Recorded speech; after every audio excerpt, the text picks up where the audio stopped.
Good evening, everyone. Welcome to our evening connection. We know that we are entering to obviously a new energy level. We all in the frame right now, of course, entering to the new moon of, as we call Adar, which is Pisces. We know there's going to be 2 months of Pisces, and of course, it's not the place right now to elaborate the reasons, it's not the class specifically, but we know that every time there's a new moon available in that same particular week, obviously all the lessons and all the connection can really ignite in a much deeper way when you have an opening in the cosmos, which is a Rosh Chodesh, a beginning, the head of the month, which means it's an opportunity to ignite our life and ignite our light much stronger. That's every week that there is, every 4 weeks, of course, of the month. There's that week where new moon, it's the seed level of the new moon. Therefore, every time we study, every time we connect him, it's an amplifier to everything we study, to magnetize ourselves to the teaching. Because a lot of us, and we spoke last week, and I'm constantly speaking about it, when the teaching that I'm studying, or whatever, let's say I study last night, or this night, or today, tomorrow, and I don't let the teaching become me, I don't let the teaching, the study, to magnetize what I need to learn, what I need to understand, what I'm actually doing to a bigger picture. That's very important as part of the study that we're doing, we're connecting, we're making an effort, we go into a class, or we even listen right now. It's important to let the study, the teaching, magnetize you to a greater and bigger picture. This week, we have what we call the portion of what the name Mishpatim. You can call it judges, rules, or sentences. Mishpat is a sentence, but also obviously a court law or court sentence, and then, of course, from a Kabbalistic point of view, we learned that right after, of course, last week, we spoke about the 10 utterances, the laws that the world is governed by. It was in a bigger picture. We call it the Mount Sinai revelation. But now, all of a sudden, this week, you go into this week and you realize so many rules, so many laws. That is particularly what makes religion, right? And a lot of people stay away from religion. Why do I need all these rules? Many of those rules are irrelevant. A lot of them, if you read this week, you're gonna see that a lot of them is almost like impossible scenario in this world currently today, at least in the modern world that we live in. It's almost very much impossible that scenario will happen, right? So, what is this all about? What is this all message for us? Obviously, everyone who studied Kabbalah for a while know that the portion of Mishpatim is the week after all the revelation of Mount Sinai. It's the portion that related to reincarnation. Now, a lot of people, some believe, some don't. For reincarnation, you believe it or not, it doesn't matter actually. What you believe in or what you don't believe in. With all due respect, you are a smart person, you're an intelligent person, you're a wise person, you have your own belief, you have your own mindset. That's great. From a Kabbalistic point of view, not really mind about how you think it is working or not. But when the moment comes, then you will understand what reincarnation means. That it's not your first rodeo. It's not your first time, and all of us know it, all of us understand it, all of us innately inside, we're feeling, man, I've been there before. I've been here. I know it's not new. If you just open yourself a little bit, you realize this is a whole repetition. Even think about it. Forget about reincarnation. Do you feel incarnated in the same lifetime to different things? Right? Sometimes you have, like when you're teenagers. Look at you today, right? After 30, 40 years, right? Complete new incarnation in the same lifetime. We've been through different cycles. Or even a relationship that you've been through and it was hell. And then you got up and you got a new relationship. It's a complete new reincarnation in this reincarnation. So if it's working in this reincarnation, you want to tell me that's not the same thing? Just because, imagine, another point. And this conversation is not about convincing us is reincarnation is yes or no. Go on YouTube and check reincarnation. Tell me the stories that you see. I don't need to convince anybody about it. Whenever you want to understand it, you want to learn why you're in a loop, you want to learn why you're constantly in the same trouble, then you can understand why you're here. You want to learn, again, reincarnation and money, it's like hand in hand. Hand in hand. You have money or you don't. You're losing money or you don't. You're afraid or you're not. You worry about money. It's all related to reincarnation because money have the same energy as your soul energy. The source. They are connecting in the same source. Money is not the physical appearance that you see. It's what money drives all of us. That's why is money and reincarnation is triggering everything that is unexplainable, unreasonable, almost illogical way of how things are happening. This is a very exact correlation between both. And we need to open ourselves in order for the universe to give us information about it. A lot of us, no, the problem with money is that person stole for me. Is that employee doesn't produce, or is that partner stole the business, or the other business, stole our ideas and that. A lot of that is around. They took for me. They don't want me to be successful. A curse, all kind of like excuses, as opposed to, wait, it's a complete indication of a previous lifetime. With money and with unreasonable circumstances. A reincarnation is, of course, teaching us that there's a cycle of everything. There's a circle, like the world is circle, right? It's round. Like the seasons are round. Like everything have its own unique moment, and you know that.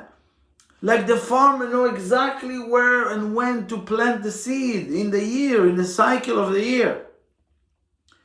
So you want to tell me a woman go through monthly cycle exactly? You want to tell me? I mean, take the ocean, high and low tide, for years, even before you were born. Up there, the high and the low tide, it's all exact.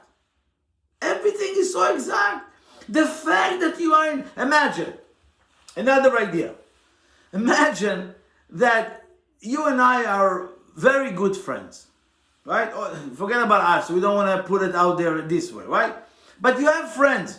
You have somebody that used to be a friend and then gone from your life, right? But it's very unique for that individual, the way, right? But he come back, he left this world and come back as in another body, but exactly the same friend, exactly the same character. Would you mind? Would you mind? Wow, it feels the same, right? Eventually, the body have no holding in this world, but the experiences that we have with people, that's what is traveling with us. The amount of light that I'm meant to reveal with this interaction or that interaction, this relationship or that, is an exact repetition. Because we forget or we don't have that idea, so we think it's a new thing. Or we get surprised.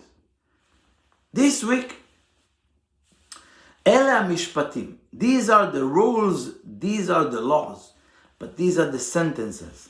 What does it mean? How many of us agree with the laws of this universe? How many of us even agree with authorities, with government, with rules and regulation? I'm sure that at some point, no matter how you are like an obedient citizen, an obedient student, you're going to have problems with the authority, with laws and regulations. You will eventually, you will have some kind of like, oh, I don't like those rules. All of that is good, but this I don't like. And it's all fluctuate of how I'm using the rules to protect my own agenda. When it doesn't concern my agenda, I don't need those rules.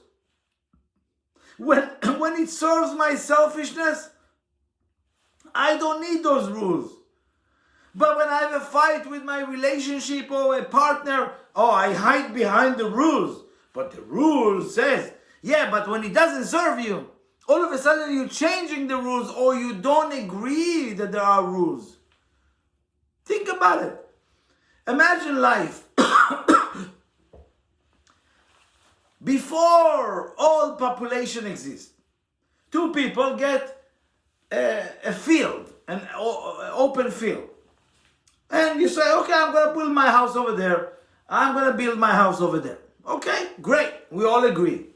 Then you grow and you populate and all of that, and my children want to build a house next. And he says, by the way, I already promised that hill, that mountain to my children. So do you mind take this? You say, okay. And you go and you say, oh, I want that hill or that mountain. He says, no, by the way, I already saved it for. All of a sudden, you have an argument. Wait a second, you taking over everything? Let's create a border and agree that whatever from this line and on, it's for you, and this line is for me. And they'll say, okay, now we have a rule. And what is this rule?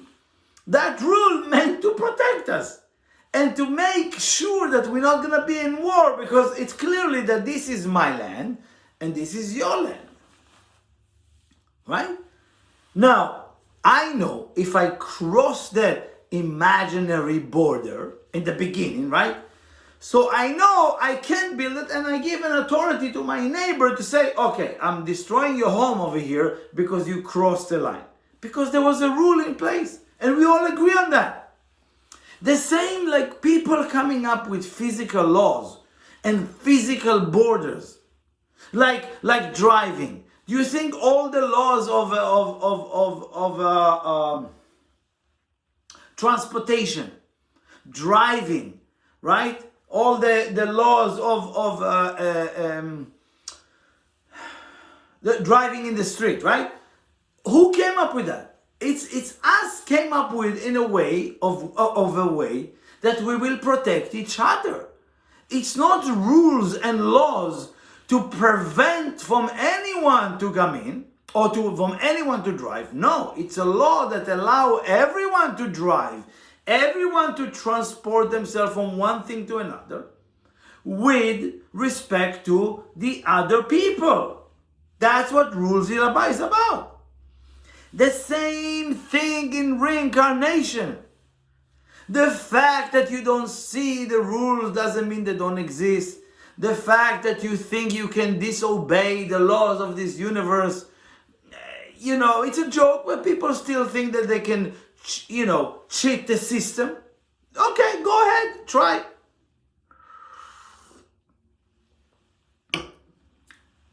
But then I had a thought about the same idea, because sometime in life, okay, you don't want to live by the rules, you don't want to accept those rules, Imagine, okay, you traveling from your country to the United States, right? You need to cross a border, right? And at the border, they tell you, listen, you want to come in here? You cannot bring those items to our country. Is it true? Of course. They can tell you you cannot get in here. But what about what that person? That person dropped the baggage before he entered. Like for example, when you go into security in the airport, right? You can't go with water, right? They tell you dump the water. I don't want to dump the water. You don't want to dump the water? That's okay, no problem. We okay with that. Stay behind the border. It's clearly, and we obey like puppet. Why? Why to the spiritual laws? We arguing. Why when let's say I meet with somebody and I said, listen, that's something we have to deal with. You can't escape it. You can't run away from that. We disagree. No, I don't care. But when it comes down to the border and the border says, hey, you can't imagine, okay, today everybody knows that, I don't know, there's illegal drugs that people can walk around with, right? But it's not in every country, right? Not in every city, not in every state. So imagine you're driving, because in the United States, for example, or even in Europe, right? You can drive between countries and there's an imaginary border. But it has to be very clear when you cross from Arizona to Mexico, from Texas to Arizona, there are different laws about a specific drug. Over here you cannot carry. Over here you can carry. Over here with gun and laws of gun and weapon, this is the way. And in this country, it's the Western country, you can do whatever you want. Over here you cannot. So does it make you bad or not? It doesn't matter. It's just strictly the laws of this universe. And again, we okay with that in this world. I mean, some of us trying to argue, some of us trying to disobey those laws, some of us trying to smuggle in stuff. But eventually, you can. So for example, if you carry a baggage to a certain relationship and they tell you can't bring that baggage to the relationship, you gotta solve it before I'm gonna be with you. Some of us don't agree. They think that person is like, for example, if you have somebody you love, and all of a sudden the issue that you carry for a while, I don't know, you have an issue with addiction, you have an issue with a certain type of behavior that is unacceptable. Your spouse, your girlfriend, boyfriend, partner, whatever it is, you say to you, listen, it's enough. You can't bring it to the relationship. Meaning there's a border. In this relationship, you can't bring that issue. You better go and solve that. You can't get in. Some of us think, that person is bad. You don't love me or don't this. No. It's just strictly, I can't handle this. Meaning it's the same idea. We can't think that we carry our baggage and we can stay with our selfishness and negativity or with all our issues and thinking everybody should accept us. No. Ele hamishpatim, these are the rules. You might think that you just like, okay, what do you want? I'm just dealing with that in the last few years. No, you're dealing with that for the last thousands of years. You just don't know about it. But you're dealing with that issue for 1,000 years. So if you're thinking about this way, every issue that comes, every unappreciated behavior of us or unacceptable baggage into whatever you want to be. For example, let's say I'm in the center, right? In Kabbalah center. Or you are in a certain group. There's a certain level that is unacceptable. You're not doing it. You're not doing this. You're not doing that. You can do whatever you want, but it's just a way to create an authority. Is by completely remove what is unnecessary for that journey. For example, you can't bring food from a different country to this country. Leave it behind. Don't carry it. This is what we're learning today. For example, two people come to a club, right? One is on the list of the VIP, one is on the list of a regular, right? So he said, what's the difference? What's the difference? We are two people the same. Why you take them to the VIP? Why they get a VIP treatment and I'm not? It's the same club. It's the same music is going to play. One get a different treatment than the other. It doesn't mean that one is better than the other. It's just you don't have authority to enter here or to get this or to get that. It doesn't mean you're bad or the other person is better than you. And many other things.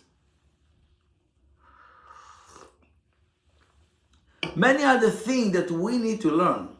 That everything that appear in my movie, everything that appear within my life is only for me to observe that and to relate to it and to change it.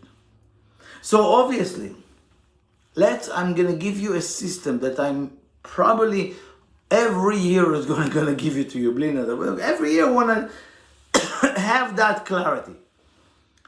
So all issues, everything that comes to my life is direct relationship to reincarnation.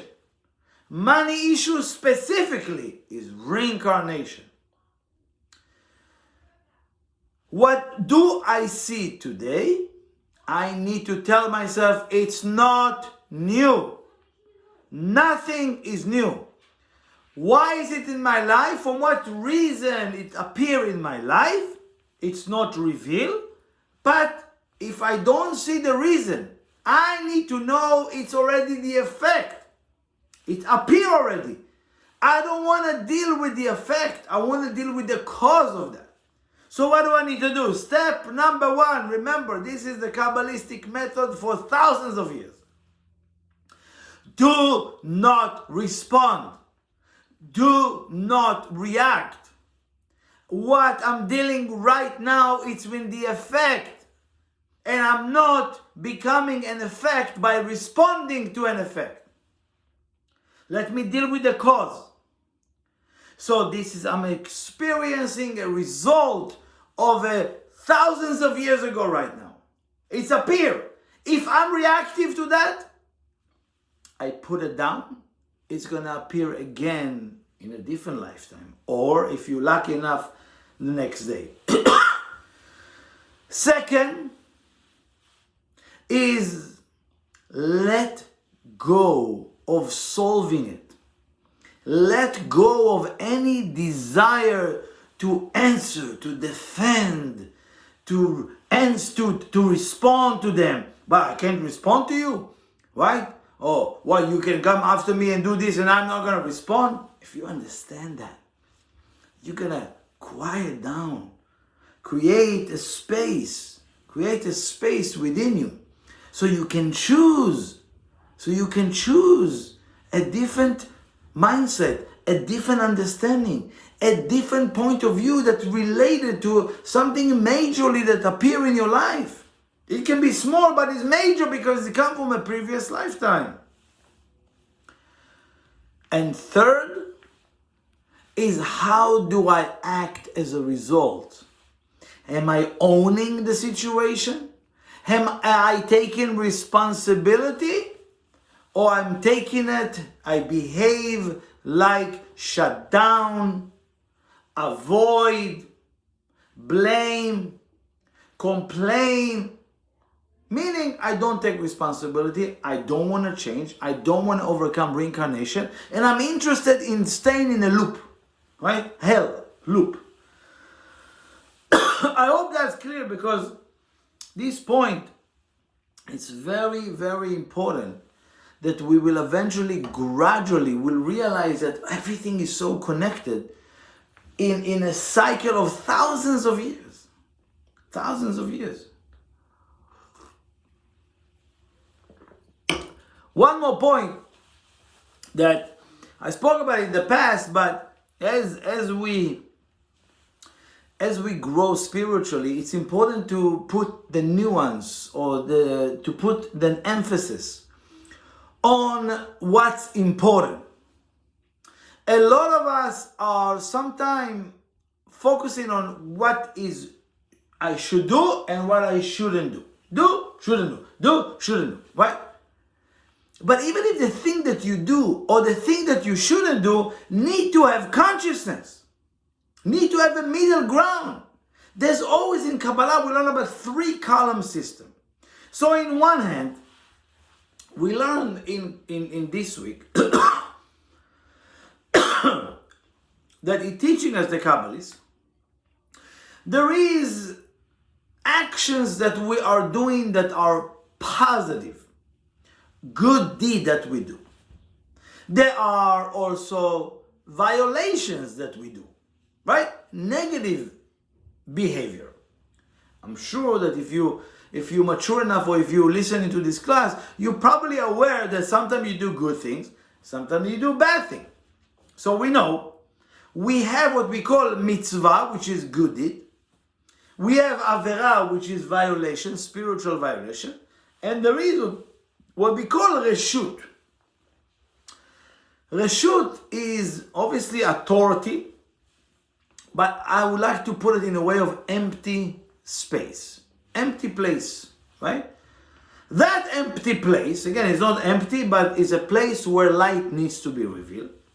And Rav Ashak, the Kabbalist, explained that when you do good or when you do bad, happen to be that you did something bad, one of the things that we need to understand, if I don't designate that action to be one that is unite me to the light, or even if it's a bad thing, I'm going to designate that even if I fall into that thing, it's going to make me grow and be better. And I'm designating this negative action for the sake of growing and learning a lesson. This positive action I'm doing right now, I'm designating that, right? To increase the holiness, to increase the positivity in the world. This is how you fight to control the authority. Let me explain it, because we have borders, right? We have borders that you're born with. Not just physical borders, but spiritual borders. And our job is to expand more and more. Otherwise, you've been taken over by negative people or negative influence or negative environment. Our job as spiritual people is to expand the borders of the holiness around us, the border of positivity around us. And that is being done by every action, good or bad, designated for growth and increasing light in this world. This is what we need to do. This is where our authority, our a role in this game of life come into place. If you do positive or negative, it's almost robotically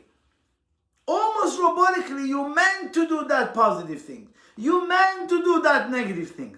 But if you don't designate it, for this designate meaning, I'm saying right now that the positive action I've done is for the sake of increasing holiness and positivity in the world. That you just need to say it to yourself.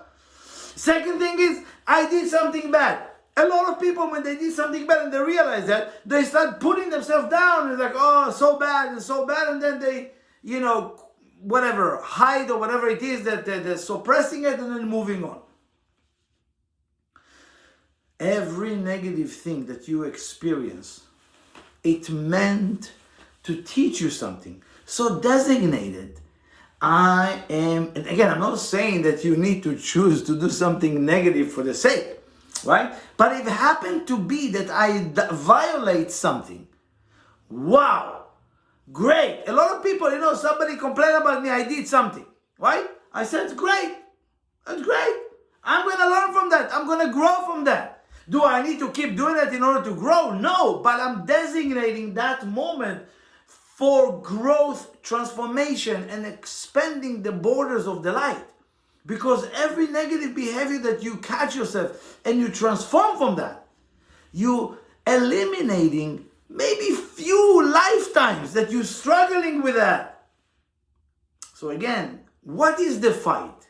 The fight is not the war, I call it. Sorry. It's not if you're going to do the positive or you're going to do the negative. It's about where you're going to designate that action. Because the positive action, someone can designate, I'm so great, I'm so spiritual, I'm better than others, I need something in return from the universe. That's what people do, designating a good action, a good deed, to something that they want some benefit. A negative action, they do a negative action and then no remorse, no taking responsibility, put themselves down, feeling bad for their behavior, blaming or finding who is fault, why I behave this way, my parents, where I grew up. Oh, you know how I used to be, I'm not there yet. No problem. But when you designate it, you can use it. When you dismiss or use it for the sake of ego or complete irresponsible behavior, what ends up happening? The reshut, the place, the empty space, the negative side, if you don't designate the positive or the negative for that place, the negative side take it automatically. It's an automatic negative and complete dark reality. That is the rule. This is how we're expanding our borders, and this is how we need each one of us to designate our behavior, our intention, and our action to what we want that to do, which means expanding the borders of holiness. So again, we have this week, and again, reincarnation rules, dinei mamunot, the laws about money, and of course, the idea that there are so many laws in this universe that we dismissive and we are completely in denial about them. Yes, I'm using laws and rules just because it's serving me, just because it's protecting me. But when I don't need the protection or need that law, all of a sudden, no, it's not important. So let's understand it works both ways. Last week and this week, we had few things that everything that is say in this portion, it says, Ele hamishpatim asher tasim lifnehem. These are the laws, these are the rules, these are the sentences that you put in front of them. These are the instruction. But what if you learn Kabbalah, you understand, lifnehem, before them, it's the same word as lepanehem, lifnehem, to their face. So it doesn't mean to their face, right? Outside of them, so it's in front of me. No, it's inside of me. Lifnehem is the same word as lepnimehem, to internally to them. That is an inside of them. So everything that you're experiencing outside, this is telling you, it's all what's going on inside. It's all what's going on in your soul for decades and decades and thousands of years. That you need to express, you need to bring it out, and so you can deal with it, so you can change it, so you can observe it, so you can use it for the sake of expanding yourself. So obviously, there's many beautiful things, but again, what as a result of that, I would love to see that when someone gets something that you didn't, realizing that maybe they come on the plane with that you brought something on the plane that they don't let you in, or you brought something on the in the border that says no, that's not acceptable in our country. So again, what is it? It's a baggage, it's a certain behavior, it's a certain negativity, it's a certain agenda that doesn't allow in that place. Yeah, you can find the physical reasons why, but spiritually, things that I don't get, things that I don't see, things that one get before me, argument that I have that that person is winning and I'm not. It's just until you get rid of the baggage and we let you in. There's no conspiracy, there's nothing against you. You just take off the baggage, you can enter. Drop the bottle of water, you can go in security. A lot of us don't know when we're holding on something and we think, no, I don't deal with this way, you know. If you don't want me, I'm not gonna change. If you want me this way, take me this way. You can say that. Stay outside. So remember, the way we deal with reincarnation is in 3 steps, as I said before. 1, everything that appears in my life is a result. So therefore, I cannot respond to the result because I become affected by the result. Second thing is, let go of the need to solve it. Let go of the need to respond to it, or to answer, or to defend, or to fall for a victim. Third is, you gotta be able to choose a direction. Am I using it as a responsible human being and expanding myself? Or I'm using it as a victim, as a slave to what do you want from me? Okay? The next point we spoke about, that there are 3, obviously, authority. The place of good deed, the place of negative or violation, and the reshut. Reshut is authority or an empty space, a raw place. How are you going to use it? Are you going to designate that that particular deed is only for the sake of increasing light in the world? Yes. If that good deed is meant to serve me and my agenda and how I want people to see me and how I need those and these benefits, the negative side, take it right away.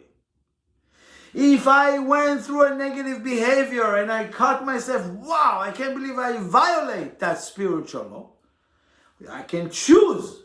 Either I take it and say, wow, I can see myself, how I behave this way. I want to be responsible. I want to change. I want to learn from that experience right away. That has been designated by you. You have to designate it, and you're expanding the borders of holiness around you. What do you mean holiness? Holiness in Kabbalah means continuity, greatness, bigger picture, right? Flow. But if I don't, immediately the negative side take it and create darkness in our life. So again, this is a very important aspect of this study. If you have any issues with money, you get it, you don't, you worry about it, you have to dig deeper. You have to dig deeper in the aspect of money and reincarnation. If you have any issue with that and you're struggling with that, please reach out to somebody in Kabbalah, a student, myself, a teacher, anyone you know, and ask, what do I need to do about it? What is the message for me? And there's depth and a lot. It's not a place right now to go into it. It's a whole class about money in the Kabbalistic classes that we're teaching, and it's all about many things in reincarnation. But just to have a bit of a connection this week and remind you that this weekend, we have a new moon of Pisces, which is obviously true happiness, true connection to depth and miracles. Thank you so much for being here, enjoying us, and please Spread this wisdom as much as you can and be a channel for this. And please bring people closer to the light. Thank you. Have a wonderful rest of the week.